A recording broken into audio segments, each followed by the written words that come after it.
Ok, el versículo 2 del capítulo 8 dice: porque la ley del Espíritu de vida en Cristo Jesús me ha librado de la ley del pecado y de la muerte. Solamente fue por el Espíritu de Dios que Pablo pudo experimentar la libertad y la victoria en su vida. La ley del pecado y de la muerte es más fuerte que tú, pero la ley del Espíritu de Dios es más fuerte que todas las leyes que existan. O sea, Dios es más fuerte que la ley de la carne y de la ley de la muerte. Él tiene el dominio sobre las demás leyes. O sea, no hay una por encima de él. Él aquí ya está encontrando la ayuda, está encontrando la respuesta donde dice: ¿quién me librará de este cuerpo? La ley del Espíritu de vida en Cristo Jesús me ha liberado, dice él mismo, de la ley del pecado y de la muerte. O sea, él ya está encontrando la respuesta, que en Dios es el que tenemos la solución para esto. Ok, entonces, ¿cómo podemos tener la libertad y poder vivir una vida cristiana? Es en Cristo Jesús y a través del Espíritu Santo. Necesitamos a Cristo no solamente de a rato o solamente una vez a la cuaresma cuando te acuerdas, sino a cada minuto, a cada segundo de tu vida tú necesitas de Dios. Necesitamos de Él, tenemos que depender de Él, y si podemos clamar a cada momento, verdaderamente estamos conectados con Dios, que Él es la fuente de la vida. Pero a veces no clamamos y no buscamos, y por eso es la lucha que tiene Pablo en el capítulo 7 de Romanos. Ok, en el versículo 3, continuamos leyendo, dice: porque lo que era imposible para la ley, por cuanto era débil por la carne, Dios, enviando a su Hijo en semejanza de carne de pecado, y a causa del pecado condenó al pecado en la carne, para que la justicia de la ley se cumpliese en nosotros, que no andamos conforme a la carne, sino conforme al Espíritu. La ley de Moisés no podía dar una gota de poder a alguien. La ley lo que hacía era mostrar el pecado que hay en nosotros. Es como una radiografía. Una radiografía te muestra lo que está en ti interno, lo que tú ves adentro de la persona. La ley es una reveladora, más no es una transformadora. Él te muestra el pecado, pero no te ayuda a que tú te transformes. Por eso es que Jesucristo tuvo que venir al mundo, porque la ley por sí no te podía transformar. Entonces, la ley muestra la maldad en ti, pero no te ayuda. Es como que la ley te dijera: tienes que volar, pero no te da alas. No es con la propaganda de Red Bull te da alas. Mentira. Así es la ley.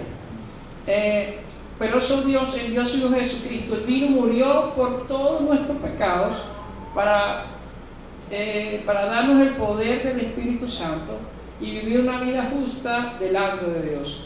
¿Qué decía la ley?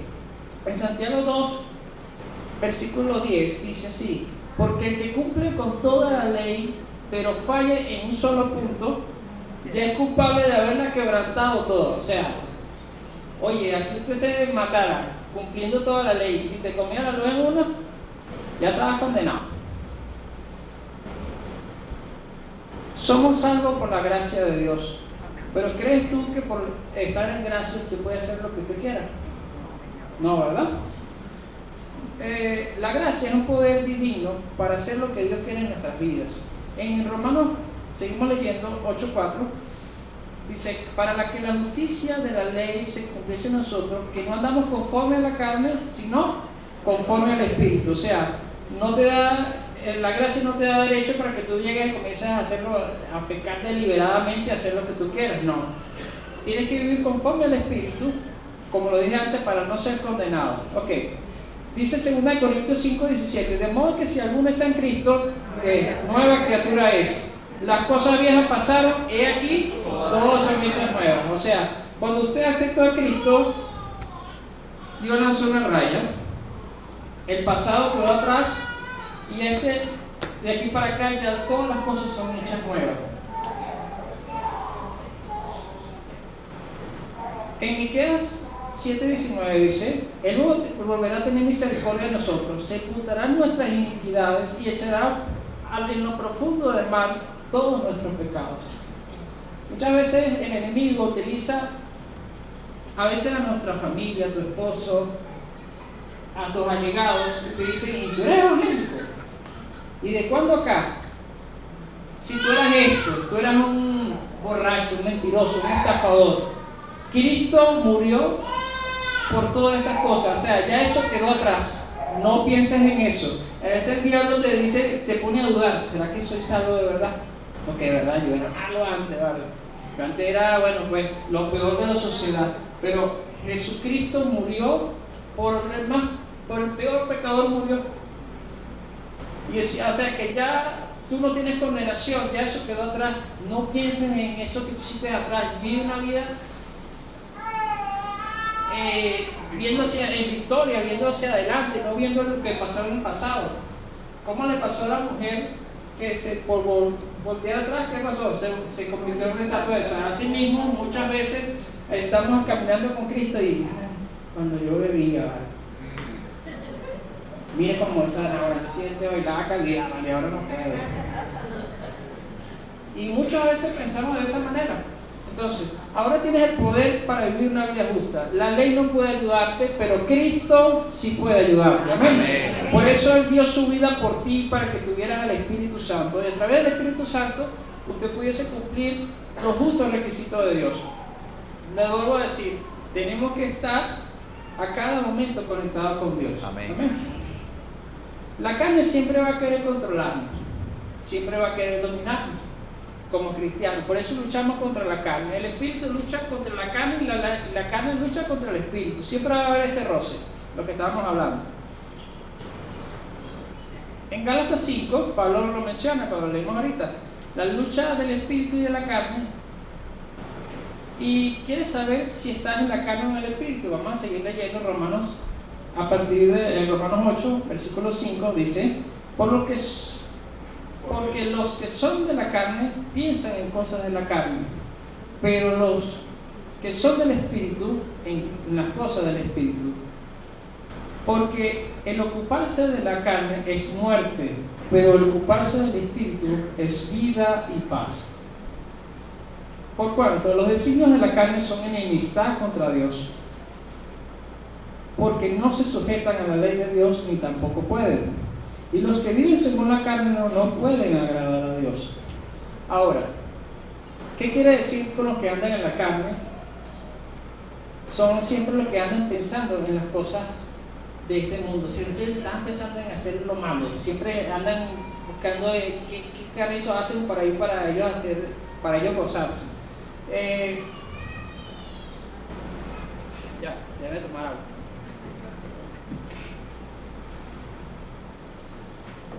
Ok, seguimos. Déjame aclararte, cuando se refiere a la carne, no se refiere a tu trabajo, no se refiere a tu casa ni a tu carro, porque estas cosas es parte de nuestra vida. Esto no es pecado que tú tengas una casa muy bonita, tengas un carro último modelo, eso no es pecado. Porque esto es algo, ¿verdad? Estamos aquí de paso. Y si Dios le da la oportunidad a usted tener eso no es pecado. Claro, cuando usted llega y comienza a idolatrar eso, oye, además que a Dios, ahí es donde está el problema. Aquí se refiere a la naturaleza pecaminosa, o sea, siempre están pensando en las cosas del pecado que no agradan a Dios, siempre andan enfocados en las cosas que no agradan a Dios. Y este tipo de mentalidad produce muerte espiritual. Como usted siempre está pensando en cosas de la carne, eso lo va a llevar a la muerte espiritual. Como dice el versículo 8, y los que viven según la carne no pueden agradar a Dios, pero si su mente está en las cosas del Espíritu, eso nos da vida y nos da paz. El apóstol Pablo reveló en el otro lado de la victoria, que consiste en que el creyente jamás permite que las tendencias internas hacia el mal lo dominen. O sea, está en usted, si usted le da luz verde a ese deseo que hay en usted de la carne. El Espíritu de Santo que está en usted y la ley de la naturaleza humana, o sea, la carne, van a estar, como dijimos, confrontados ahí.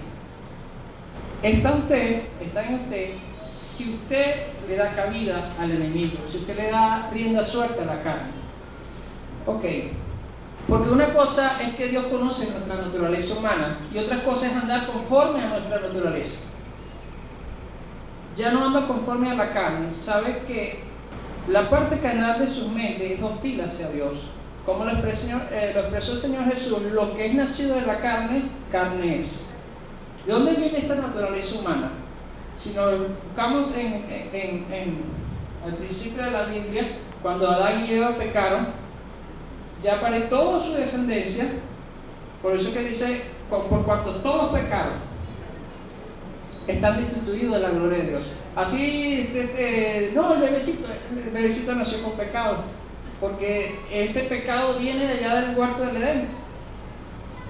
Entonces, el dejarse gobernar por un sistema mental dictado por las tendencias carnales es dirigirse a la muerte eterna. Así que tenga cuidado, cuídese, busque de Dios, no dé lugar al enemigo. Cuando usted se sienta tentado, busque de Dios. Porque muchas veces somos tentados porque perdemos el tiempo en muchas tonterías. Cuando usted está ocioso en algo, el diablo le pone en la mente: ¿qué haces esto?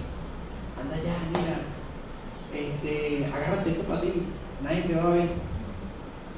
Entonces busque, cuando usted no tenga nada que hacer, póngase a leer la Biblia, ore, clame a Dios para que Dios lo ayude a llevar una vida de verdad correcta mientras que duremos en este mundo. Porque usted no sabe si Cristo llega y de repente suena la trompeta, y si usted está en esa condición, ¿cree usted que va a ser levantado al cielo? No, mentira. O si muere en esa condición, ¿para dónde cree que va a ir su alma? Es para que reflexionemos. Tenemos que reflexionar. Si le doy rienda suelta a la carne, tendré una muerte espiritual. Pero si yo le doy rienda al Espíritu Santo, voy a tener vida, voy a tener paz en mi corazón. Amén. Entonces vamos a dejarlo hasta ahí, porque son las 28. El domingo que viene vamos a seguir hasta el versículo 17. Amén. ¿Me entendieron? ¿Sí? ¿Me pude entender con ustedes? Sí, amén. Estaba un poquito nervioso. Ok. ¿Ah? ¿No se notó? Ok, le invito a ponerse sobre sus pies.